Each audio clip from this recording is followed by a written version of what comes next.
নেতা, আমাদের এলাকাতে সকালে অনেক বৃষ্টি হয়েছে, তাই জন্য আমাদের পিকনিকটা দেখা উচিত। আসলে কথা তুমি ঠিকই বলছো, আসলে ইটমিলটা দেখা উচিত। তো চলো ইটমিলটা আমরা দেখা দিই। চলো বিকাশ।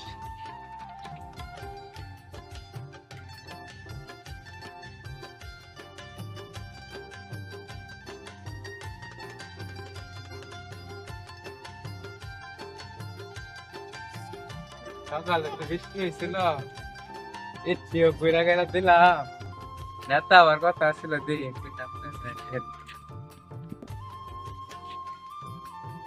তো ইসমাইল, ইটমিল তো সব ঘোরাঘুরি করা শেষ, তো কোনো সমস্যা তো দেখতে পারলাম না। তোমার কাছে কি কোনো সমস্যা দেখা যায় কিনা? না, সবকিছু ঠিকই আছে। ওই যে এখানে ম্যানেজার দাঁড়িয়ে দেখো, চলো ম্যানেজার। নেতা তো আমার অনেক বিশ্বাস করে, আমি তো নেতার আড়ালে অনেক দুর্নীতি করে। নেতা যদি জানে আমার চাকরির আর নাও থাকতে পারে। নেতা, আসসালামু আলাইকুম। ওয়ালাইকুম আসসালাম ম্যানেজার। তো ম্যানেজার, আজকে সকালে তো অনেক বৃষ্টি হয়েছে, তো আমার ইট মিলের আজকে কি খবর? সবকিছু ঠিকঠাক আছে কিনা? না না, তা এমনি কোনো সমস্যা হয় নাই। সকালে বৃষ্টি হওয়ার আগে এই কাগজ দিয়া ঘুরা দিছি অনেক ভালো করে। এমনি কোনো সমস্যা হয়েছে না। ওই যে ইট মিট এমনি যেমনি তেমনি ঘুরে নিচ্ছি। হ্যাঁ ম্যানেজার, আমি আর ইসমাইল তো ঘুরা ইট মিল দেখলাম, সবকিছু তো ঠিকঠাকই আছে। কিন্তু তোমার নামে তো একটা কমপ্লেন ফাইল আছে, তুমি বলে দুর্নীতির সাথে জড়িত হয়ে গেছো। হাই হাই, আমি যে নেতার এত টাকা দুর্নীতি করে হায়া লাইলাম, নেতার কি জন্ম লাইলো? যেভাবেই হোক নেতার একটা বুঝ দিতেই হইব। না নেতা, আপনি যা শুনছেন ভুল শুনছেন। আর আমি যদি বাটপার হতাম, আপনি কি দিতেন আপনার এত বড় ইট মিলটা দেখাশোনা করার থেকে? আপনি যা শুনছেন সবাই ভুল কইছে, ভুল শুনছেন। আমি তো তোমার বিশ্বাস করি, আমি চাই তুমি আমার বিশ্বাসটা ভাঙবা না। তোমার আর বেশি কিছু বলতে চাই না, তুমি ভালো হয়ে যাও গা। আর আমি এখন যাইতেছি গা, আমি চাই তুমি আমার এই ট্রেনটা ভালো করে পরিচালনা করো, ভালো শুনে দেখে শুনে রাখো। তোমার লোক আমার পরে দেখা হইব, আমি এখন যাই। নেতা, এটা কোনো কথা কইলেন আপনি? তবে তো আমরা অনেকগুলো ব্যবসা করে দেখলাম, অনেকগুলো ব্যবসা করে ধরা খাইলাম নাকি? অনেক অনেক যে কথা আছে, এটার তো চাহিদাটা অনেক বেশি। এটা তো ভালো, অনেক 2-3 মাস ঘুরতে হয়, অনেক কাজ দিকে আমরা আগে গেছি। তো তোমার মতামত? তাহলে তো আমরা তো এটা অনেক লাভ পাইতেছি ব্যবসাটা করে। আগে তো ব্যবসা করছি, অনেকগুলো লস খাইছি। ব্যবসাটা আমরা ইনশাল্লাহ চালাই যাওয়া উচিত।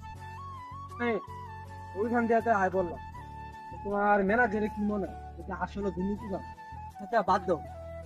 তো শুনলাম রবিন মেরে নাকি ওরা কি নতুন ব্যবসা করছে।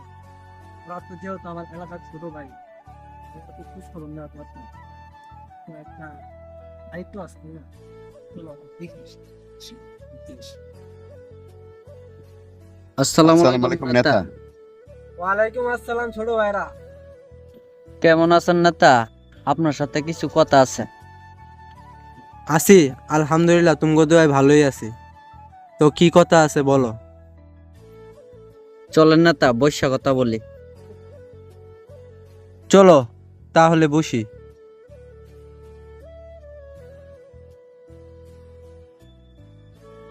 জামেল, আমার সাথে তোমার কি কথা আছে বলো। আমি হলো এলাকার একটা নেতা, সামনে ইলেকশন, বড় নেতা। তোমার তোমার আমার সাথে কি কথা আছে তুমি বলো। নেতা, আপনি তো জানেন আগে অনেকগুলো ব্যবসা করছি, ব্যবসা করে ধরা খাইলাম। মানে বর্তমান নতুন ব্যবসা শুরু করলাম। এ, মানে এ, তার লাগিয়া আপনার সাথে পরামর্শ করবার লাগিয়া। একটা পরামর্শ দেন, ব্যবসাটা কিভাবে বন্ধ করতে পারি। তোমরা যেহেতু আমার কাছে পরামর্শ নিতে আইছো, পরামর্শ আমি অবশ্যই দিবো। কিন্তু তোমরা কোন ব্যবসা নিয়ে আমার কাছে পরামর্শ নিতে আইছো? এই ব্যবসার কথা যদি আমার না বলো, তাহলে আমি কেমনে বুঝবো তুমি আমার কাছ থেকে কি পরামর্শ চাও? কি ব্যবসা দিছো তুমি আমারে এঙ্গা বলো, তারপর আমি তোমারে পরামর্শ দিতেছি। নেতা, এখন যে ব্যবসাটা করতেছি বর্তমান বাজারে বহুত চাহিদা। মানে ব্যবসাটা কইরা কিছুটা লাভবান হইতেছি। নেতা, আমরা তো এই ব্যবসাটা কইরা মানে কিছু ফায়দা হইতাছে। এই ব্যবসাটা আপনি কি করেন? এই ব্যবসাটা কি আমরা চালিয়ে যাব? আপনি একটু পরামর্শ দিন। রবিন এবং জামির, আমি যেহেতু এলাকার নেতা, আমি তোমাদেরকে পরামর্শ অবশ্যই দেব, কিন্তু তোমরা তো বারবার পরামর্শ দিতেছো। তোমরা কি বিষয়ে পরামর্শ দিতে হবে তোমার ভাইঙ্গা না করলে আমি তোমাদের পরামর্শটা দিয়ে দেবো। নেতা, আমরা যে ব্যবসার পরামর্শ নিতে আইছি, এটা হলো ডালের ব্যবসা।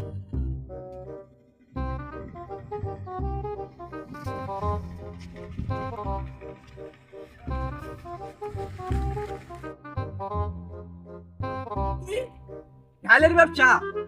আমার এলাকায় ঢালের ব্যবসা করছ তুই?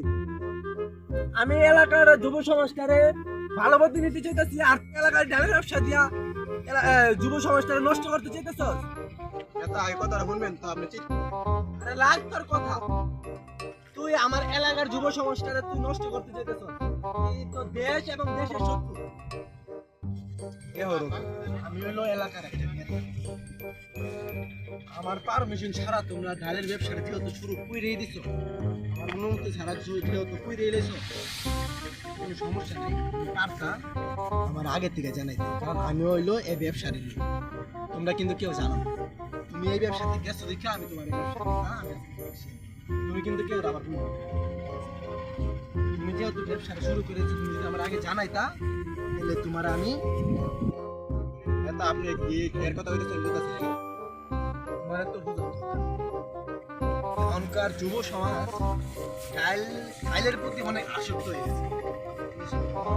এত বুঝাবুঝির দরকার নাই, চলো দুইজন মিলে ব্যবসাটা নতুন করে শুরু করি। যত টাকা লাগে আমি দিব, তুমি ব্যবসাটা ভালো করো। তোমার যত টাকা লাগে, যত পয়সা লাগে সব দিব আমি, তুমি খালি আমার ব্যবসা করতে চাই। নেতা, আপনি কি এর কথা হইতেছেন?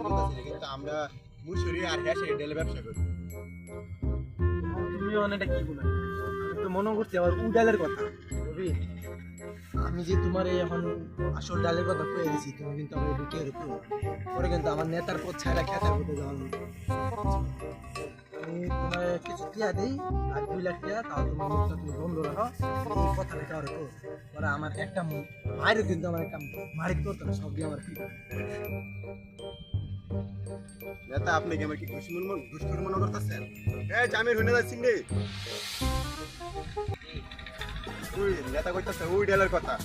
বুঝলেন কথা, ধর নেতারে।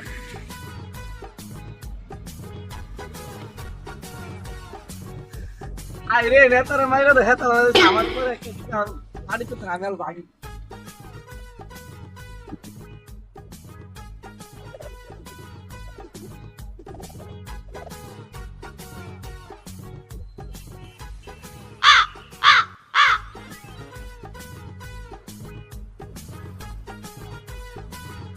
নেতা কেন পয়সা লিখছে? পয়সা কি গন নেতার দোষ?